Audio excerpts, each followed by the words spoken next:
Third update, everything fell apart, but I don't regret a thing.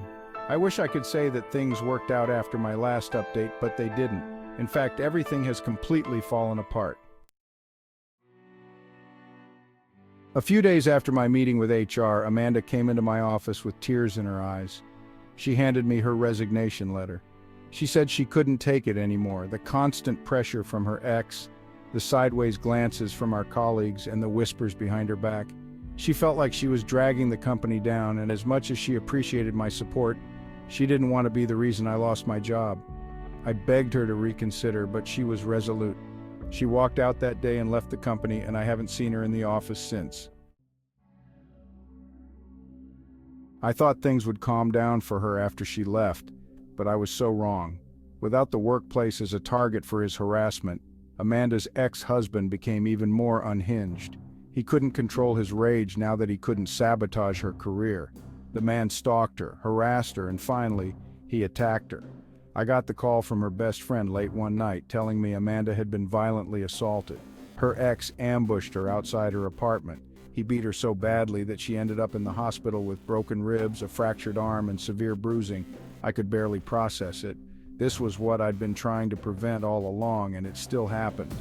I rushed to the hospital feeling sick to my core. When I saw her in that hospital bed covered in bandages, it felt like my worst fears had come true. The guilt was crushing. She shouldn't have had to leave her job.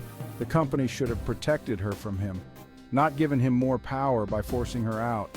She tried to comfort me, believe it or not. Amanda said that leaving was the right choice and that this would have happened no matter where she worked. But I knew better. The system had failed her. I had failed her despite my efforts.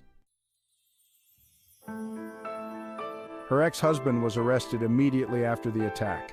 The evidence was overwhelming and the trial moved quickly.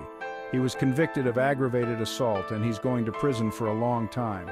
But that doesn't change the fact that Amanda will carry the scars of that night forever. As if all of this wasn't enough, my life fell apart too. After Amanda resigned, my relationship with the company deteriorated rapidly. HR and my boss made it clear that I was no longer trusted. They didn't fire me, but they pushed me out in every way that mattered, cutting me out of meetings, freezing me out of projects. I couldn't stay, so I walked out. I left a job I had built my entire career on because I couldn't stand working for a company that thought controlling someone's private life was acceptable. I had to make a stand, even if it cost me everything, and it did.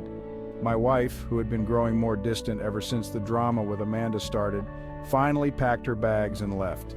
She couldn't understand why I was willing to risk everything to protect another woman. She saw it as a betrayal. No matter how many times I told her it wasn't about Amanda personally, but about standing up for what's right, she couldn't accept it. She said she didn't sign up for a marriage where her husband would throw away their stability for the sake of some other woman. So now she's gone too.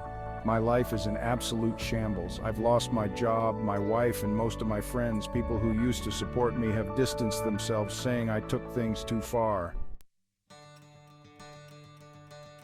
But here's the thing, I don't regret it. Not a single moment of it. Amanda deserved someone to stand up for her when the world was falling apart around her. I may have lost everything, but at least I can sleep at night knowing I did the right thing, even when everyone told me I was wrong. If I had to do it all over again, I would, because in the end, it's not about protecting your career or keeping up appearances. It's about being able to look yourself in the mirror and knowing that you fought for something that mattered. I'll rebuild my life, I'll figure out what's next, but I'll do it knowing I didn't let fear or convenience control me. I fought for someone when they needed me most.